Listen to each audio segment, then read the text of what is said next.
Me da mucho gusto recibir y platicar con el maestro Alberto Ruiz Sánchez en el marco de la 40ª Feria del Libro de Tijuana. Alberto, bienvenido a Tijuana una vez más. Muchísimas gracias, Pedro. Es una gran alegría estar aquí y estar contigo. Bueno, Alberto Ruiz Sánchez, ustedes lo saben, escritor, editor, y platicábamos durante la mañana, testigo de muchos acontecimientos culturales de las últimas décadas del país. Cuando uno es viejo, ya es fácil. Se va acumulando. No, pero has estado en primera fila. ¿Cuál ha sido la experiencia de rescatar y dirigir un proyecto como Artes de México, Alberto? Bueno, para empezar, un gran reto. Uh-huh. La enorme alegría es la complicidad de hacerlo con Margarita de Orellana, mi esposa. A quien le mandamos un saludo. y bueno, llevamos 36 años haciéndola. Sí. Entonces, rescatamos una revista que se fundó en 1953 y que había tenido varios momentos de su vida, pero había desaparecido casi una década. Entonces, cuando retomamos el proyecto, pues había que reinventarlo todo, desde los sistemas de financiamiento hasta la forma de planear un contenido, ¿no? Que fuera una especie de enciclopedia de lo mexicano en forma de monografías. Exactamente, es una enciclopedia de lo mexicano, de lo más bello que tiene nuestro país. Hay una selección de temas, una curaduría de temas, de autores, de imágenes de gran calidad. Sí, y además, ¿sabes? Hay un esfuerzo muy grande por traer mucho de lo que aprendimos la década que pasamos en Europa, y donde creemos que había conceptos, maneras de pensar a México que van más a fondo de lo que se piensa sobre cada uno de los temas que la gente cree que ya conoce. Exactamente. Pero que siempre hay algo interesante que explorar. Regionalmente, que contarle a todo el país, incluso en los temas históricos, siempre hay algo que la gente no sabe, ¿no? Entonces tiene una fórmula de ofrecer a la gente que conoce el tema algo más, y a la gente que no conoce nada, introducirla al tema. Pero tiene un tratamiento muy atractivo. Pareciera que es una revista de divulgación, pero el contenido es de alta calidad académica. Sí, y digamos, lo llamamos de alta divulgación. De alta divulgación. y además tiene buen nivel académico, pero al mismo tiempo, por ejemplo, a los antropólogos le decimos, oye, todos estos conceptos, haz de cuenta que estás contando a tu tía. Sí. No tiene que ser algo entre antropólogos, ¿no? Y eso ayuda muchísimo a que la gente, no es que baje el nivel, es que se vuelva comprensible a un público más amplio que el público especializado. Y al mismo tiempo es un menú que siempre incluye algo de literatura, siempre incluye algo de historia, algo de economía, algo de estética. Todo el proyecto es un cruce de la antropología y de la estética. Y han conservado precios muy accesibles, Alberto, bueno, para que llegue a todas las librerías del país, ¿no? Parte de la dificultad actual es que durante 30 años funcionó un sistema en el cual la publicidad y el patrocinio de las instituciones permitía venderla a un precio bajísimo, que es como la cuarta parte de lo que... Del precio real. Del precio real, ¿no? Y bueno, pues seguimos insistiendo en ese tema, aunque editemos menos números, pero vamos recuperando el paso, ¿no? Me decías que el último, bueno, el número más reciente es... Sobre la casa de Luis Barragán. De Luis Barragán. Pensada como un manifiesto. ¿De qué manera es una síntesis, no solamente de la obra y el pensamiento de Luis Barragán, sino es una síntesis donde el México tradicional y el mundo contemporáneo, incluso no solo moderno, sino contemporáneo, se cruzan? Sí. ¿Ves? Y es una bisagra, que es una fórmula para pensar a México. Porque hay un discurso ahí, ¿no? Sí. ¿Qué es lo que nos está diciendo Barragán ahí? Sí, Barragán está proponiendo una manera de vivir el espacio, pero una manera de vivir a México en el mundo. Sí, nuestros propios colores, nuestras propias formas. Y además la importancia de los sentidos en toda la experiencia intelectual y conceptual. Bien. Esa es una de las facetas de Alberto Ruiz Sánchez y Margarita de Orellana, quien él ha mencionado como directores de la revista Artes de México, que repíteme cuántos años tienen haciéndolo. Ahorita 36. 36 años. Y en esos 36 años, ¿cuántos premios han obtenido? Me corregías en la mañana. 183. En todo el mundo. En todo el mundo, sí. Y recientemente en México has obtenido el premio de la Feria del Libro de Mérida Bueno, sí, ese es más bien para mi obra, ¿no? para tu obra. Y en la Feria del Libro de Guadalajara nos dio el premio al mérito editorial el año pasado. Sí. Y Alberto está en la Feria del Libro para presentar El silencio del gato. Y la obra de Alberto es caracterizada, bueno, por una extraordinaria calidad narrativa, literaria, pero con un gran conocimiento de lo sensorial, ¿no? Son libros que se perciben, ¿no? Pues, sí, pues parte de lo que pedantemente podemos llamar mi poética Sí, es un esfuerzo por eh, usar eso que llaman la sinestesia, que es mirar con las manos, sí, oler con los ojos, es decir, utilizar los efectos de un sentido con los órganos de otro. en el ¿no? otro, sí. Es decir, multiplicar la posibilidad de los sentidos.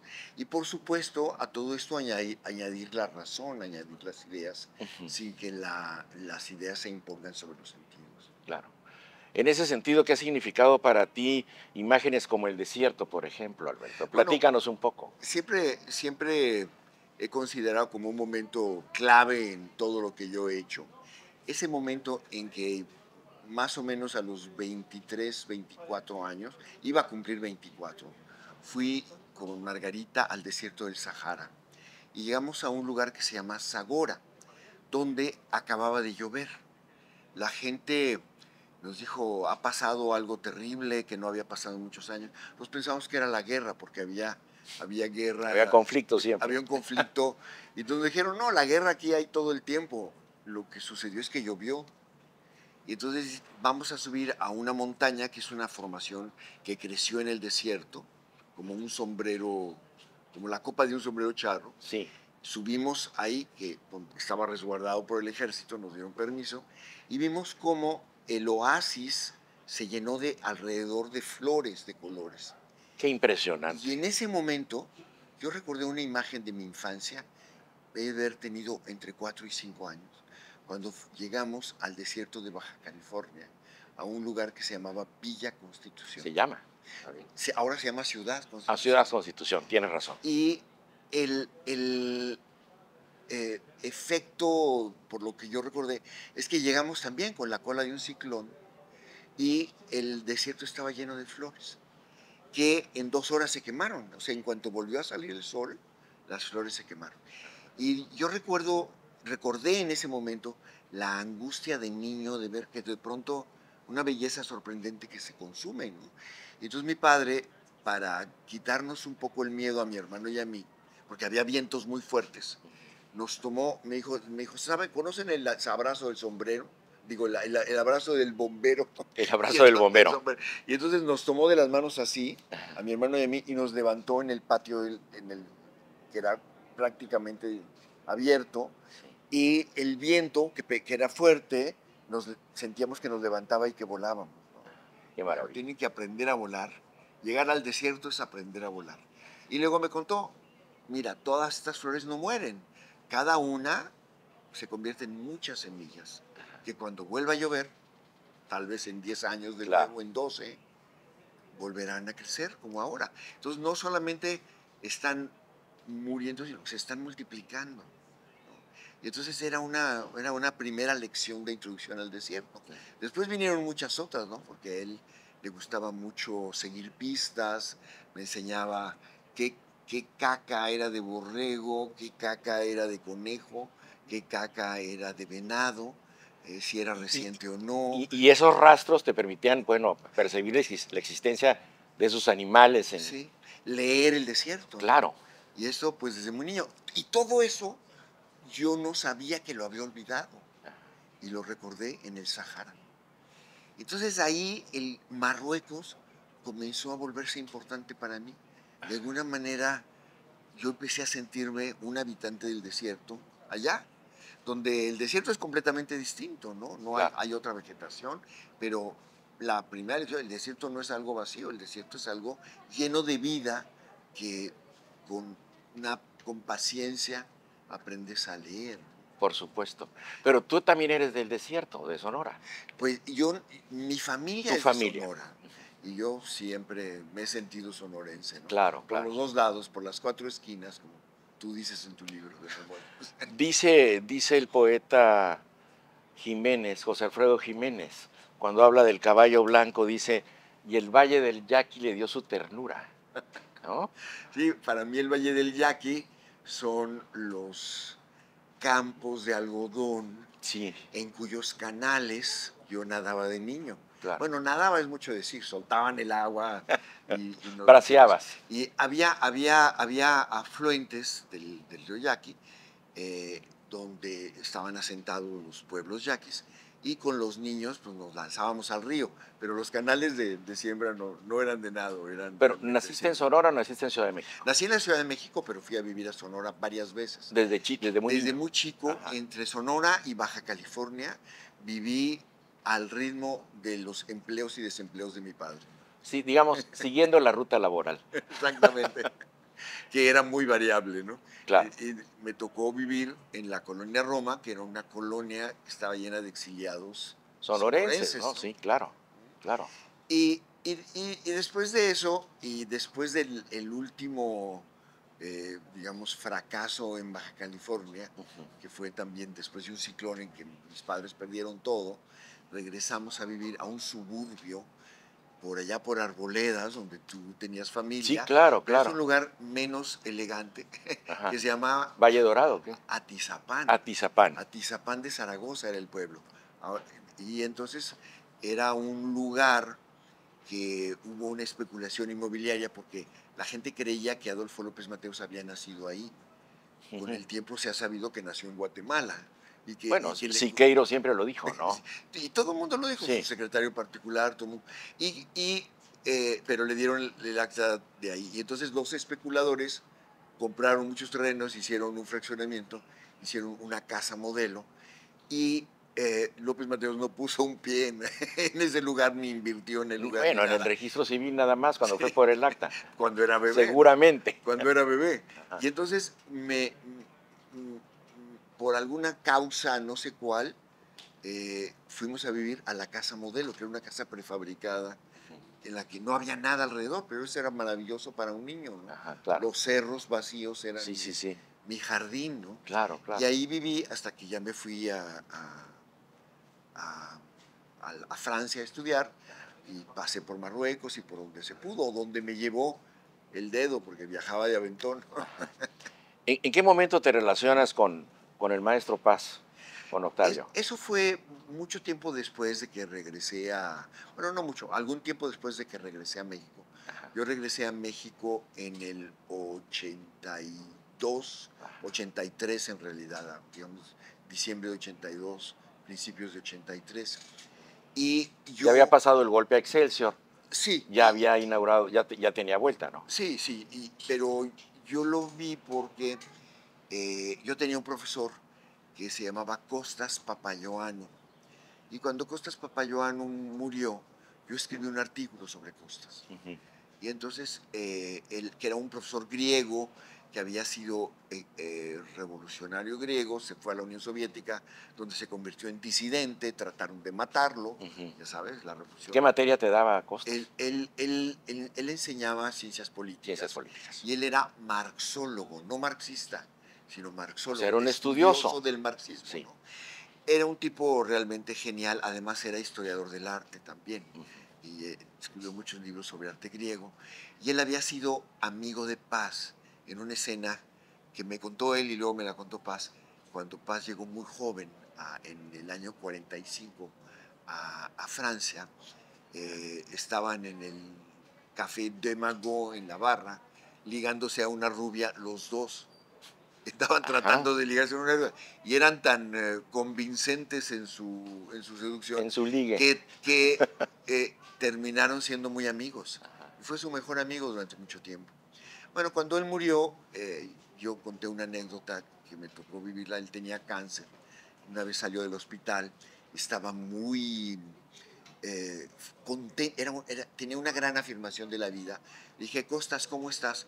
Y entonces, por toda respuesta, dio una vuelta así como de ballet y se subió en una silla.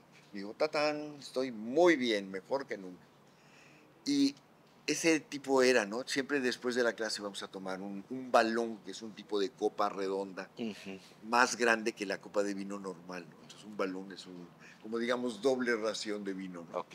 Y, y un día me invitó a su casa y resulta que él vivía en una casa que había sido de Matisse, porque su Fíjate. esposa había sido secretaria de Matisse y por alguna razón ella, ellos rentaron la casa en la que había vivido Matisse. Matisse ya había muerto, pero el cuarto de Matisse estaba lleno de recortes, porque al final Matisse no podía dibujar, pero podía usar la tijera.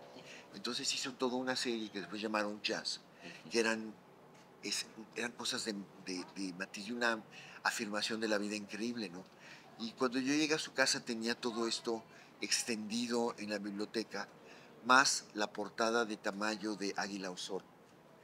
Y yo le pregunté, ¿por qué? ¿Qué es todo esto, Costas? Y me dijo, esto lo cortó, es el arte que hizo Matisse cuando sabía que iba a morir. Fíjate. Y entonces es la afirmación de la vida en el borde de la muerte. Y yo comparto esta alegría, ¿no? Ujú. Y en ese momento Paz te busca. Y entonces yo escribí, conté Ajá. toda esta historia Ajá. y Paz me habla por teléfono a la pequeña editorial donde yo trabajaba. Ajá. Me dijo, quiero que platiquemos de nuestro amigo en común, Costas, y bueno, mi amigo era mi profesor, ¿no? Ajá. Entonces me invitó y ahí fue donde lo conocí. ¿Y llegaste a ser director editorial de la revista? No, no, fui secretario de redacción. Secretario de redacción. Sí, Bueno, solamente. El director editorial siempre fue él. siempre fue Paz. Sí, no. Y yo fui secretario de redacción, nada más. Pero fue una gran lección de vida y editorial. O sea, trabajar con él y era estar con un literaria. maestro. Era fabuloso, Claro. ¿no? O sea, en realidad nos veíamos una vez cada 10 días, pero hablaba yo diario con él por teléfono durante mucho tiempo. E incluso cuando ya dejé de trabajar con él, yo seguía hablando con él ¿Cuántos diario. años trabajaste con él? Con él trabajé 2 años y medio, 2 años y medio. pero seguimos hablando hasta que murió, que fue eh, como 15 años después, todos los días. Cuando estaba en México, ¿Tuvo influencia siempre. Paz en tu obra? Sí, por supuesto, es muy importante Claro. aunque claro, yo siempre, incluso con los profesores que yo tuve en Francia, tomé, en gran parte por carácter y en gran parte por ver que eso era lo que había que hacer, siempre sentí el reto de encontrar mi propia voz. Sí, por O sea, supuesto. yo tenía Es profesores. el gran reto, ¿no? Yo creo que sí, y yo tenía profesores, sobre todo lingüistas y semiólogos, que tenían alumnos que copiaban todos los conceptos que ellos usaban. Sí, sí, sí. Y yo había aprendido de los artesanos mexicanos, Ujú. de los artesanos de La Plata, que aunque el maestro artesano le estuviera enseñando a los aprendices cómo hacer las cosas, lo primero que tenía que hacer el aprendiz era forjar el cincel y el martillo a la medida de su mano, porque ninguna mano es igual. Incluso para hacer una Y eso pieza es un muy sello parecida. distintivo, ¿no? Y eso es algo que hay que hacer en la vida. Claro, Y entonces, en términos literarios, es encontrar tu propia voz. claro. Y en términos universitarios, encontrar tus propios conceptos. Y para mí pues se convirtió en una fórmula de vida, ¿no? Ujú. Y entonces, claro, vivir y trabajar con Octavio es aprender cómo él hace las cosas. Sí, pero no hacerlas igual. Pero nunca hacerlas igual, porque está lleno de copiones, epígonos es la Sí, sí, manera sí. Elegante. elegante de decir copiones. ¿Qué vamos a encontrar en El silencio del gato, Alberto? Bueno, este es el tercer libro que publico con Ediciones Era. Sí. Tiene una portada de Brian Nissen, ¿no? A mí Bella portada. Me importa mucho la relación entre el arte, la artesanía de hacer libros Sí. y pensar que un libro tiene la dignidad de ser libro. Ajá. ¿Ves? O sea, reunir los poemas de una forma orgánica. No es que tenga unidad, sino que tenga la dignidad de ser libro, de ser publicado, que implica pensar en una composición. Y bueno, una amiga que admiro mucho, que es la escritora Verónica Murguía, me decía que después de que me pasé 30 años y 33 libros escribiendo Viajando. de las cosas que he hecho durante viajes, Ajá. no siempre crónicas de viajes, sino toda la exploración del deseo, viajes que incluyen a México, ¿no? No, está haciendo creación literaria en esos viajes. Y entonces él dice, siempre fuiste una especie de Simbad el marino, Ajá. y regresaste con la pandemia, regresaste a casa, y entonces te dedicaste a hacer, primero, un libro que se llama Luz del Colibrí, también publicado por ERA, ¿Es poesía también? que es poesía Ujú, sobre la experiencia de despertar juntos, despertar con la persona amada. ujú. El título viene de un poema de Ángel Valente, un poeta español que yo ¿Cómo no? admiro mucho, que dice, en la luz del amanecer, el colibrí bebe de la flor Ujú. y bebe también algo de su naturaleza en ella. Y la flor se despierta incendiada de alas. Es Fíjate decir, nada más. el pájaro se vuelve un poco flor, la flor se vuelve un poco pájaro. Y yo pienso que eso pasa con los amantes después de un tiempo. Ajá. Entonces, bueno, es un libro sobre la experiencia de despertar. El segundo libro es sobre las jacarandas, que son los árboles que a mí me inquieta mucho que la gente no cuide, Bellísimos. que hay muchísimos en la Ciudad de México Sí. y que durante mucho tiempo son despreciados, mal podados, Ujú. destrozados por la Comisión Federal de Electricidad. La gente la odia porque los cuida mal. Pero la Ciudad de México es mucho más bella cuando hay jacarandas, Por ¿no? supuesto, la época de jacarandas se Es transforma primavera. completamente. Y bueno, Aurelio Azaín, que es japonólogo y vive en Japón, dice que, si, que hay como un paralelo entre el cultivo por las jacarandas y el cultivo de los cerezos en Japón. Y Ujú. yo creo que si cuidáramos mejor nuestras jacarandas en la ciudad, si cuidáramos mejor nuestros árboles de la ciudad, seríamos mejores ciudadanos. Claro. Y el tercer momento es este, Ujú. en el que armonicé todos los poemas no todos, digamos, una selección de los poemas que escribí explorando la naturaleza de mi gato. Hay otros gatos que he tenido, pero el que tengo ahora, y que tiene que ver con el encierro y la convivencia con él, pero también sobre investigar mucho sobre gatos. Pero cada poema es una experiencia de observación, ¿no? Es la constatación de muchas cosas que se dicen fácil, pero vivirlas es distinto. Es Ah, que ¿cómo se llama el gato? el gato se llama Thor, Thor. como es un pelirrojo, Ajá. como vikingo, ¿no? Sí, sí, sí. Y, y se lo puso mi hija, ¿no? Ujú, El gato de mi hija ya lo recogió de un basurero, ¿no? ujú. Entonces ¿Y te gusta trabajar cuando está el gato el presente? gato es Omnipresente. es omnipresente y él decide, el gato decide qué hace, ¿no? Con mucha frecuencia se mete entre el tablero y mi pantalla, lo tengo que mover porque si no, no me deja. Sí. Pero sí, le gusta mucho estar en compañía, ¿no? A veces se comporta como perro. A veces por comporta como perro. O sea, es un gato dócil. Es un gato, es un gato que puede ser muy bravo, ¿eh? Ujú, Era un delincuente juvenil, ¿no? ujú. No, puede matar. O sea, Sí. al gato le brota la selva a la menor provocación, ¿no? Le llama a la selva. Sí, ¿no? Nunca sabes dónde, ¿no? Con algún otro animal, ¿no? Nunca sabes. Pero bueno, hay muchas Eh, observaciones sobre la naturaleza del gato ujú. y muchas contradicciones con lo que la gente piensa y dice sobre los gatos. Y bueno, entre las cosas que yo creo que mi libro aporta es algo que la gente que estudia gatos no enfatiza suficiente, es lo que yo llamaría la dimensión ritual, ¿no? Porque hay mucha psicología de los gatos, que si el gato hace esto por esta razón o por otra, pero más que hacerlo por algo psicológico o fisiológico, por ejemplo el ronroneo, Sí. para mí es un ritual, ¿no? O sea, cuando el gato llega en la madrugada, se pone en mi pecho y empieza a ronronear. Ujú. Y yo siento en su cuello eso que un poeta que yo admiro mucho, que se llama Gerardo de Denis, llamaba el molinete de la felicidad. El molinete de la felicidad. El ronroneo del gato sintiéndolo en el cuello.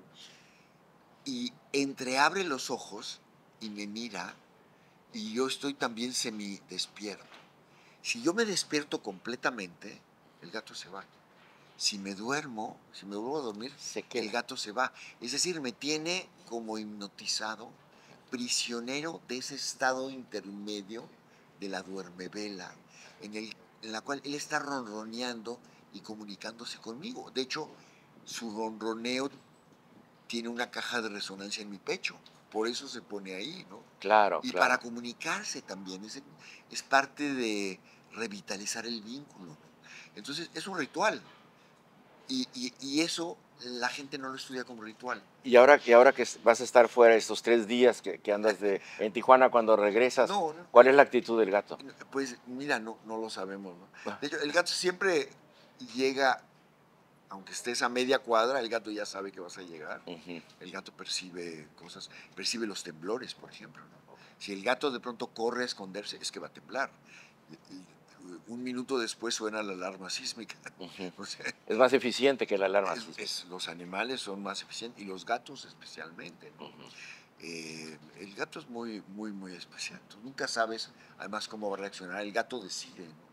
Cuando mi nieta, que tiene 3 años, se vuelve caprichosa y no quiere saludar, y lo cual es normal, tiene razón, Claro, claro. y es así como difícil, pues yo le digo, es que te comportas como gato, como toro, ¿no? Ajá. Y ella entiende que es casi un elogio, ¿no? Sí. Pues el gato ha estado muy cerca de la literatura, ¿no, Alberto? Muchos Sí, escritores se han la, bi- fascinado con el la gato, ¿no? bibliografía sobre gatos y la bibliografía de escritores y gatos es inmensa. Hay muchísimos libros interesantes sobre gatos, ¿no? Hay uno, hay algunos más difundidos porque el autor se vuelve, por ejemplo, Doris Lessing. Sí, En cuanto fue premio Nobel, su libro sobre gatos se claro. convirtió en un libro que circula muchísimo. Y hay poemas como este de Denise, que se llama, de Denise, que se llama Congéneres, que es un poema muy bello. Pero hay Soseki, el japonés, escribe un libro que se llama Soy Gato, que es el gato escribe la historia de la clase media revista con la cual vive. Lo critica a los humanos, no habla, pero lo critica. Hay otros libros donde los gatos hablan y de pronto el gato, la gente vive el milagro de que el gato habla, pero es muy indiscreto, entonces, porque lo ve y lo sabe todo, entonces ya no saben cómo callarlo, ¿no? Hay infinidad De historias bueno, está la gatomaquia, ¿no? De Lope de Vega, que es un clásico, ¿no? la Oda al Que, gato de Neruda. la del gato de Neruda, que es fabulosa. Sí, Borges tiene Borges también, poemas claro. sobre gatos maravillosos. O Ujú. sea, en realidad lo que se ha escrito sobre gatos es inmenso. Inmenso. Y hay algunos clásicos de gente que no esperarías que escribiera sobre gatos, Ujú. ¿no? Como este checoslovaco Raval, con H, Ujú. Raval, Ajá. que tiene un libro sobre sus gatos, cómo comienza con 2 gatitos y terminan siendo un montón y tiene que deshacerse de ellos y se siente culpable, ¿no? Y se convierte en un libro sobre la responsabilidad humana ante los animales, ¿no? Lo Ujú. cual es parte del tema de tener gatos. El gato además tiene cosas muy extrañas como su lengua. La lengua Ajá. es como la de los felinos, es una especie de cepillo de puntas muy agudas Es un cepillo cortante. Ajá. que sirve para limpiar la carne de los huesos, Ajá. pero que se contrae y se vuelve una lengua sedosa. O sea, Entonces, tiene esa doble función. tiene Ajá. esta doble función y tiene otras funciones, por ejemplo, levantar el chorro del agua a una altura porque se vuelve una especie de máquina de contorsión del aire y del agua, levantar el agua y luego beberla cuando cae. Porque al gato, por alguna razón fisiológica, puede tomar como el perro, puede cucharear, digamos, Ajá. pero le gusta más tomar el agua que cae. Por eso le gusta tomar la de la llave o las fuentes que hacen para los gatos. Tiene un chorrito que cae. Pero cuando no hay eso, el gato hace cosas que suplen a las máquinas, ¿no? Hace cosas que suplen a los humanos. El gato, por ejemplo, es muy normal que te pida que abras la puerta. Es conocido que los gatos maullan no para comunicarse entre gatos, sino para comunicarse entre humanos, con los humanos. Tiene maullidos muy especiales, ¿no?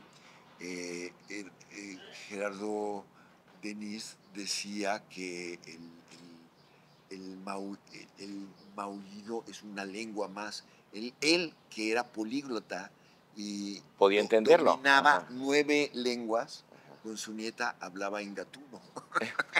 O sea, 10. O sea, 10. Y, el gato, o sea, yo sé qué tipo de maullido hace. Incluso, bueno, desarrollaron una app en la cual tú alimentas Los los maullidos maullidos de tu gato y entonces el traductor lo pasa en a lo humano. en el teléfono te dice qué está diciendo el gato, lo cual es horrible porque justamente el chiste es el lenguaje del gato, ¿no? Claro. Y entonces el gato me dice que le habla a la puerta, porque estábamos en pandemia, yo ya no quería que se saliera y entonces, como no le hago caso, estaba hablando por teléfono o algo así, se levanta la pata derecha, abre la manija y se sale, ¿no? Lo hace él. Sí, lo hace. ¿Para qué? O sea, lo lógico humano sería, ¿para qué me pide que le abra? Si él puede ¿qué quiere hacerlo. decir? Que me está pidiendo algo más que la función. Es parte de la relación que tenemos. ¿No?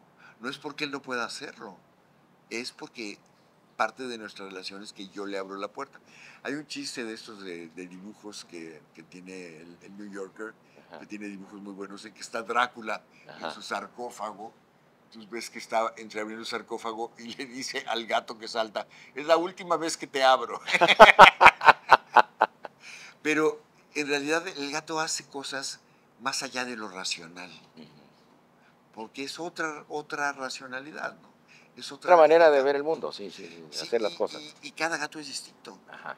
Como cada persona es distinta, cada gato es distinto, hay cosas de naturaleza general, pero en realidad cada gato es completamente distinto. Entonces, ves, un tema que tiene interés de muchas aristas y que yo creo profundamente que te obliga a reconocer las limitaciones humanas, te obliga a tomar del gato una lección de humildad.